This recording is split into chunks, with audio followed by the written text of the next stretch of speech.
17-18 বছর ধরে আমি চিকিৎসা করতেছি। এই গাড়ির পিছনে সমস্যা কি 17-18 না বছর না না, ধরে? এটা এই মাছ ধরে এটা মাছ ধরে হয়েছে, হ্যাঁ, মাছ কিন্তু ধরে। মাথার সমস্যাটা? এটাই 17-18 বছর ধরে মানে হোমিওপ্যাথি খাইলাম, এলোপ্যাথি খাইলাম, লাস্ট মধ্যে আপনার আচ্ছা, ঢাকা ফ্রিজে গিয়া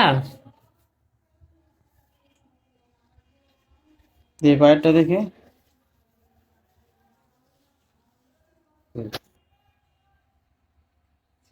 তাহলে আপনার ঘাড়েরটা হচ্ছে 1-1.5 মাস ধরে।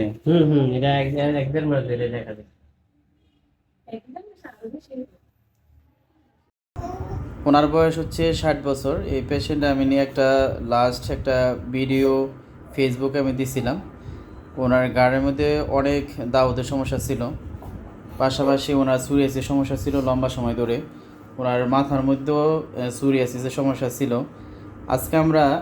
আজকে ফলো আপে আমার চেম্বারে আসছে, আজকে শুনবো ওনার মুখ থেকে যে উনি কেমন আছে। বলেন। আলহামদুলিল্লাহ আমি অনেক ভালো আছি ইনশাল্লাহ। আমার তাইলে আপনার দাওয়াত ভালো হয়ে গেছে, আলহামদুলিল্লাহ, আপনার সুরিয়াসিস কন্ট্রোলে আছে? ইনশাল্লাহ। আলহামদুলিল্লাহ।